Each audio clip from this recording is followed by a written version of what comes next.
İlahiyatçı, araştırmacı, yazar İhsan Eli Açık hocam. Kürsü TV yayınına hoş geldiniz. Merhaba, hoş bulduk. Hocam bugünlerde modern sufizm diye bir konu revaçta. Sizin de takip edebildiğiniz kadarıyla İslam'da modern sufizm diye bir şey var mı? İnsanlık barışı için bu bir çözüm olabilir mi? Ne düşünüyorsunuz? Çağımızda böyle adı yeni konulmuş bazı akımlar zaman zaman ortaya çıkıyor. İşte modern sufizm veya neo-sufizm, transandantal meditasyon gibi uzak doğu kökenli, Hint kökenli böyle yoga, tasavvuf eğilimleri zaman zaman insanlarda görülüyor. Bununla ilgili bakıyoruz, yeni yeni akımlar ortaya çıkıyor. Mesela gayet seküler, laik, Kadıköy'de oturan, bizim bildiğimiz dinle fazla işi olmayan ve dini vecibeleri yerine getirmeyi böyle gericilik falan olarak gören, namazda, camiyle fazla işi olmayan insanlar bir bakıyoruz. Tuhaf hareketlerle ortaya çıkıyorlar. Mesela geçenlerde rastladım böyle birisine. Diyor ki ben sabah kalkıyorum ve evrene olumlu mesajlar gönderiyorum.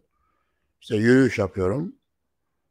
Sabah erken saatinde, gün doğarken ve sürekli olarak işte herkesi seviyorum, herkesi seviyorum, herkesi seviyorum, herkesi seviyorum. Herkesi affediyorum, herkesi affediyorum. Hiç kimseye kin gütmüyorum. Böyle buna benzer ve zikir benzeri sözler söylüyorum ve bunu evrene yolluyorum diyor. Bundan maksat içimi temizlemek, temiz tutmak.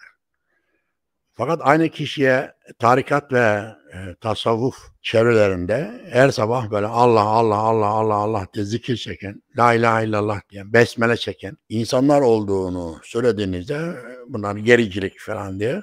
Yani böyle bir İslami kılıf altında yapılıyorsa bunlar Arapça olarak söyleniyorsa gericilik. Ama bunu İslami olmayan bir kılıfla işte herkese affediyorum, herkese affediyorum. Her şeyi seviyorum, herkesi seviyorum. Kimseye gütmüyorum. Bütün bana yapılan hataları bağışlıyorum, affediyorum. Seviyorum. Bunu yapıyorum diyor. Her sabah bunu söylüyorum diyor. Bunu söylemek bana iyi geliyor diyor ve içimi temiz tuttuğumu düşünüyorum. Şimdi böyle akımlar görüyoruz. Bu tür çevreler, bu tür toplantılar falan yapıyorlar. Zaman zaman bunlardan bazıları da beni arıyor. Ne dersiniz böyle şeyler uygun mudur, iyi midir? Din içinde midir, dışında mıdır gibi sorular soruyorlar. Dolayısıyla bunları ben şöyle değerlendiriyorum. Beton yığınlar arasında kalmış modern insan anlamsızlığın ve hiçliğin içine düşüyor ve bundan çıkmak için ihtiyaç duyduğu şeyler yapmaya başlıyor. Engels'in ihtiyaçlar keşfin anasıdır diye bir sözü var. Yani bir şeye ihtiyaç duyduğunuz zaman o ihtiyacı giderecek olan keşfi de yaparsınız. Kişinin içi boşlukta, etrafta gayet rasyonel, sıkıcı, gündelik hayat, modern yaşam, binalar, betonlar ama ruhen bomboş, içi bomboş hale geliyor ve bunu doldurmak için çeşitli yollara başvuruyor ve gizemli, ezoterik ilgiler başlıyor. Görünen, bilinen şeylerden bahsetmek onlara sıkıcı geliyor. Görünmeyen, bilinmeyen, tuhaf, ilk defa duyulan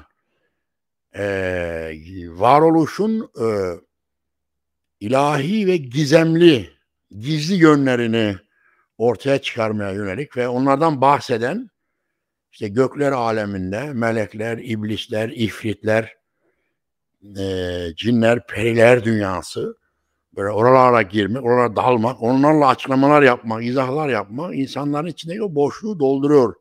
Manevi boşluğu böyle gizemli ve ezoterik ilahi kavramlarla dolduruyor gibi görünüyor. Ve onunla tatmin olduğunu zannediyor. Ama aslında bana göre boş bir uğraş. Yani bu sadece boşluğu dolduran bir takım gizemli laflardan başka bir şey değil. Herhangi bir şey açıklıyor da değil. Fakat insanlardan bazıları bununla bir uğraş olarak oyalanıyor. Ve bir müddet kendini iyi hissediyor böyle şeyler olduğu zaman. Ama bunun hakikatine, derinine inmek lazım. Şimdi sofizm dediğimiz şey tasavvuf yani. Tasavvuf, İslam tarihinde tasavvuf Emevilerin yükselişiyle beraber saray hayatı, saltanat hayatı, şahşa, debdebe, lüks hayatlar başlayınca buna karşı bir protesto olarak tasavvuf hareketi doğmuştur. Tasavvufun özünde protesto vardır. Neyi protesto? Şaşa, debdebe, lüks hayat, mal mülk düşkünlüğü. Bunu protesto. Bu nedenle tasavvuf bir lokma, bir hırka sloganıyla doğmuştur. Bu sadece İslamiyet'te değil, Yahudilikte de vardır. Hinduizm'de de vardır, Budizm'de de vardır, Sabiilikte de vardır. Orta Doğu dinlerinin tamamında vardır. Eski Yunan düşüncesinde de vardır. Ne vardır? Şaşa, debdebe, mal mülk düşkünlüğü ve lüks hayata karşı sade yaşam. Gösterişe karşı iç alemin dürüstlüğü, düzgünlüğü, temizliği. Böylesi bir yaşam, böylesi bir yaşama biçimini savunma bütün toplumlarda, bütün dinlerde, bütün bölgelerde buna rastlıyoruz. Bunun İslam içindeki haline de tasavvuf deniyor. Fakat her şey yozlaştığı gibi tasavvufun da zaman içerisinde yozlaştığını görüyoruz. Mesela ne oluyor? Bir lokma bir hırka diye doğuyor. Fakat kendisi şaşa ve debdebeye yöneliyor. Mesela bugün Türkiye'de kendisine tarikat diyen, tasavvufu yaşıyoruz diyen insanların bizatihi kendisi söylediklerinin tam tersi bir hayat sürdüklerini görüyoruz. Mesela bir tarikat şeyhi örüyor, 4 tane oğlu var, 4'ü birden taht kavgasına tutuşuyor. İngiltere'de taşınmaz mallar almışlar. Onlar kime ait olacak diye birbirlerine giriyorlar. Ve işi ticarete dökmüşler, paraya dökmüşler. Dünyalar kadar böyle kamyon kamyon para kazanıyorlar. Bir yerlerden para geliyor ve bunu bölüşmek için birbirine giriyorlar. Sonra diyelim bir tarikat mensubu bakıyorsun oğlu kendisi villa almış. Mesela Cübbeli Ahmet'in oğlu dev bir saray yavrusu villa yaptırmış. Şimdi bugünlerde onu elden çıkarmak için uğraşıyor. Araplara satmak için uğraşıyor. Kızı çakarlı arabayla trafikte yakalanıyor. Kendisi bilmem Acar kentte lüks bir villada yaşıyor ve sarı cübbeyi takıp derviş ve tasavvuf diye geçiniyor. Nerede bir lokma bir hırka? Bu mu tasavvuf? Bu mu dervişlik? Böyle dervişlik olur mu? Dervişlik ne demek? Bir lokma bir hırka demek. Ben şu anda bir lokma bir hırka yaşayan bir derviş, bir sufi, bir tarikatçı göremiyorum etrafta. Aslına bakarsan tasavvuf da dervişlik de bize kaldı. Bunların hepsini biz yaşıyoruz ve biz yapıyoruz. Hani nerede? Etrafta görünmüyor. Söyledikleriyle çelişiyorlar. Çünkü bu iş öyle kolay değil.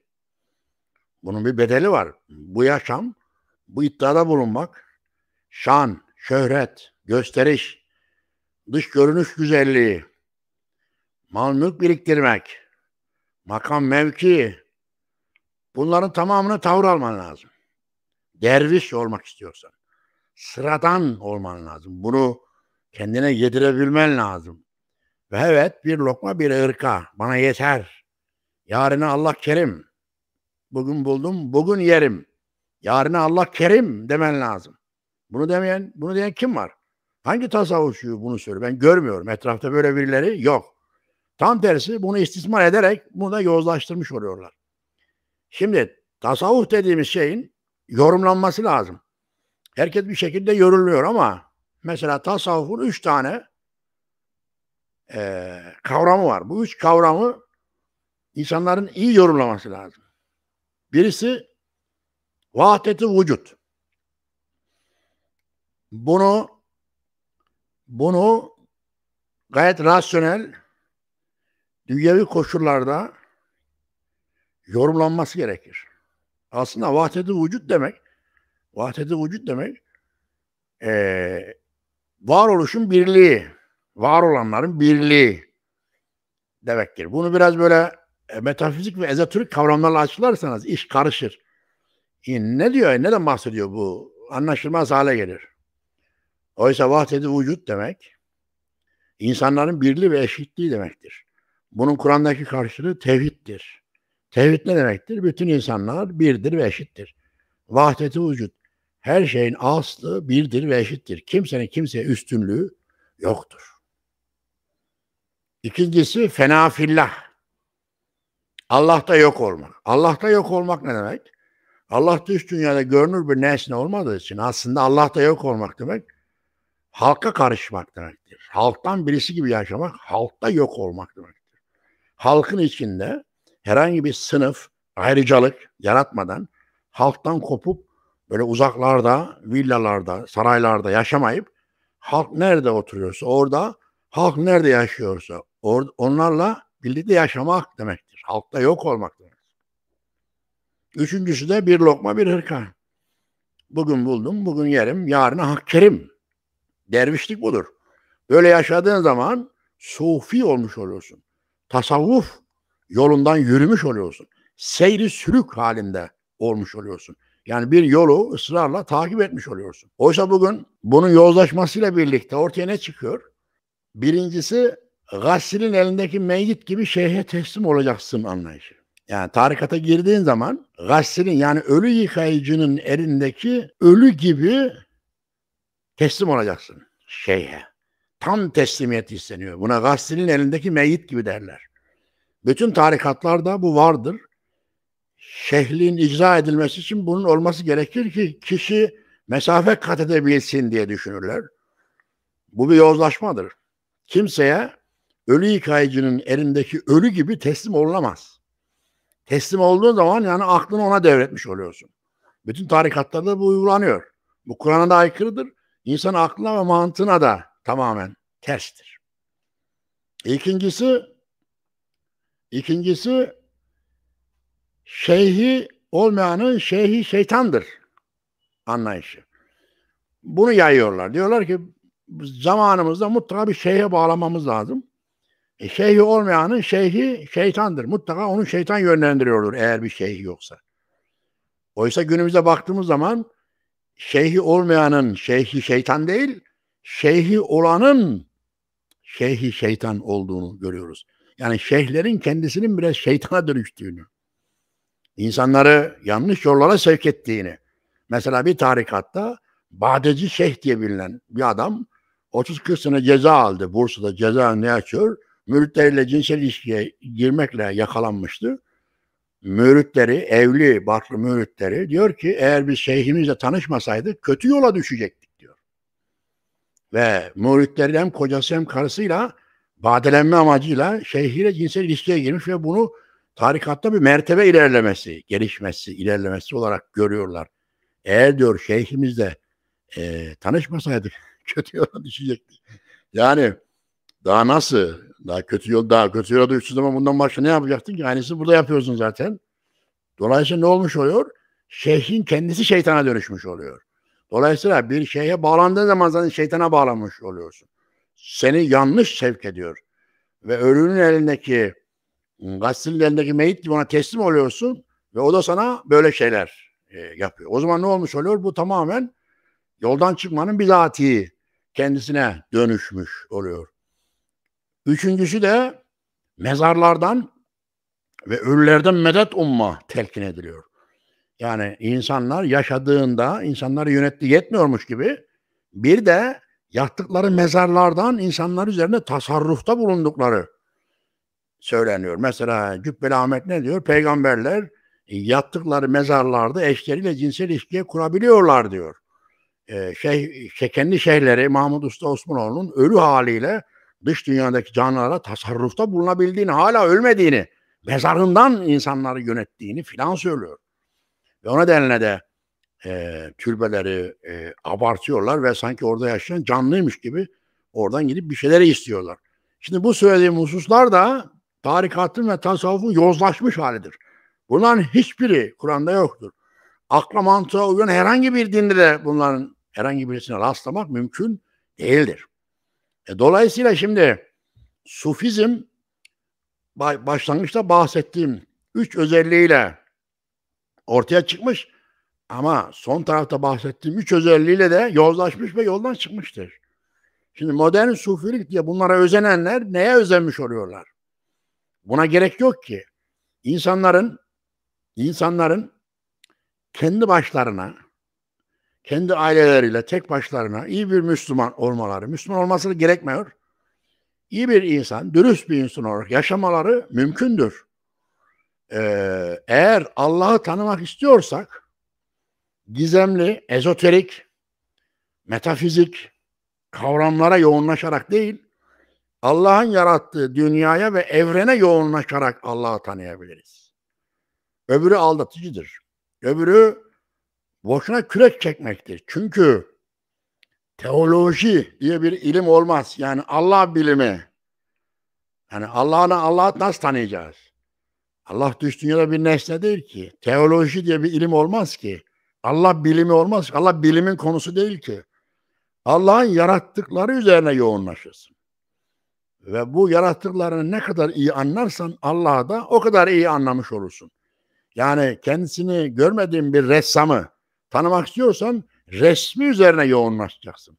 O resimden onun haleti ruhiyeni, yaratılış biçimini, tarzını, stilini, eserinden ortaya çıkarabilirsin. Yani bunun dışında böyle gizemli, gnostik, ezoterik kavramlara yönelerek paralel alemler yaratarak mevcut alemi yoğunlaşmayıp onun dışında manevi alemler olduğunu söyleyerek, oralardan haberler alındığını söyleyerek, oralarda başka hiyerarşiler, varlıklar, melekler, pirler, cinler, şeytanlar, ezoterik varlıklar, tabiatüstü metafizik güçler olduğunu söyleyerek boşuna uğraşmış oluruz. Onlar hepsi boş uğraşlardır.